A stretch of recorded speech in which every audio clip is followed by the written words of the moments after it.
मैं डॉक्टर प्रीति सिंघानिया हूँ। मैं कंसल्टेंट इंटरवेंशनल कार्डियोलॉजिस्ट हूँ और Brahmanand Narayana multi speciality hospital Jamshedpur में कार्यरत हूँ। आज मैं आपको हार्ट अटैक के बारे में बताना चाहती हूँ। जनरली हम अंजाइना के बारे में जानते हैं कि जो भी दर्द छाती में होता है वो चलने के समय हो रहा हो या परिश्रम के समय हो रहा हो और रेस्ट यानी आराम करने पर कम हो जा रहा हो, तो जनरली वो हार्ट की वजह से होता है। कुछ लोग ऐसे होते हैं जिनको अंजाइना हो रहा हो, इस तरह के सिम्टम्स आ रहे हो और अचानक एक दिन होता है कि रेस्ट पर यानी बैठे बैठे अचानक खूब तेज छाती में दर्द हो, घुटन जैसा महसूस हो,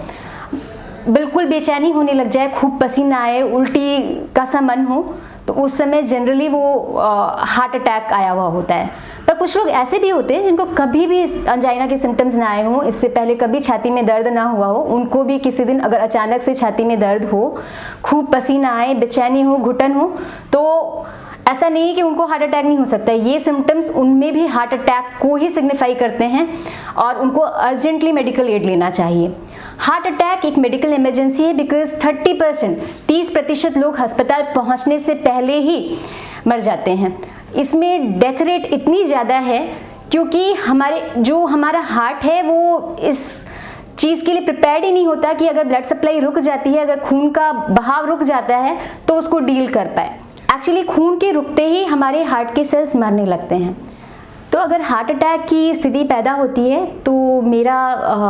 ये कहना है आप सभी से, स्पेशली जो मरीज के परिजन हैं होते हैं उनसे, कि बिना समय बर्बाद किए तुरंत मरीज को अस्पताल लेकर के जाए। अगर सामने कोई बड़ा अस्पताल ना हो तो कोई भी डॉक्टर वहाँ हो तो वहाँ लेकर के जाए। कम से कम वहाँ पर एक ईसीजी की फैसिलिटी होनी चाहिए, क्योंकि सबसे पहले हार्ट अटैक का डायग्नोसिस पेशेंट को देख करके और उसकी ईसीजी देख करके होता है।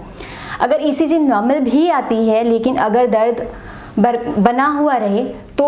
बेहतर ये होगा कि आप किसी अच्छे जगह में लेकर के जाकर उनका अच्छे से आगे टेस्ट करवाएं, क्योंकि कभी कभी इनिशियल ईसीजी नॉर्मल आ सकती है और हार्ट अटैक में टाइम बहुत कम होता है क्योंकि अचानक से हार्ट बंद हो सकता है। कोई भी आर्टरी सिर्फ 100% बंद हो जाती है तब आता है। तो उस समय उस आर्टरी में ब्लड फ्लो वापस रीस्टोर करना, यानी कि उस आर्टरी में वापस खून के बहाव को लेकर के आना बहुत ज़रूरी होता है, क्योंकि अगर वो नहीं किया जाएगा तो हार्ट के जो मसल्स होते हैं जिनको वो आर्टरी सप्लाई कर रही होती है, जिन में वो आर्टरी के द्वारा खून पहुंच रहा होता है, वो मर जाते हैं। और एक बार जैसे ही वो सेल्स मर गए तो हार्ट की पंपिंग काफ़ी ज़्यादा अफेक्टेड हो जाती है और अगर बाद में वो ब्लड सप्लाई रीस्टोर भी की जाती है तो वो उसी खेत की तरह होती है जो सूख गए हैं फसल वहाँ पर और हम वापस पानी सिंचाई कर रहे हैं, तो वो सिंचाई से कोई फ़ायदा नहीं होता है। तो जो सेल्स एक बार मर गए हैं अगर हम वापस उसमें ब्लड फ्लो दें तो कोई फ़ायदा नहीं होता है। जनरली जो आइडियल टाइम होता है जिसमें कि अगर ब्लॉक आने के बाद में हम कहते हैं कि मैक्सिमम बेनिफिट किसी भी आदमी को मिलता है वो हार्ट अटैक के 6 घंटे के अंदर, बट उस टाइम पीरियड को 12 घंटे तक भी एक्सटेंड किया जाता है, लेकिन ये पता नहीं होता है कि उस 12 घंटे के बाद भी कितना ज़्यादा बेनिफिट मिलेगा। एक्चुअली हमारे मेडिकल साइंस में हम कहते हैं टाइम इज़ मसल, तो हर एक सेकेंड इंपॉर्टेंट होता है क्योंकि जिस तरह से टाइम बढ़ता है वैसे वैसे मसल लॉस यानी हार्ट के जो वॉल्स हैं वो वीक होते चले जाते हैं। और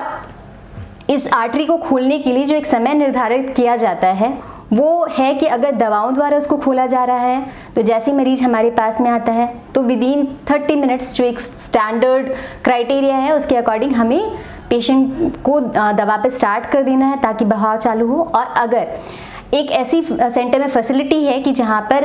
एंजियोग्राफी एंजियोप्लास्टी करके उसको ओपन कर दिया जाए, तो हम कहते हैं कि मरीज के हॉस्पिटल में घुसने के साथ में और जब तक कि हम उसको आर्टरी को ओपन कर दें यानी डोर टू बलून टाइम वो लगभग 90 मिनट होता है। Thank you.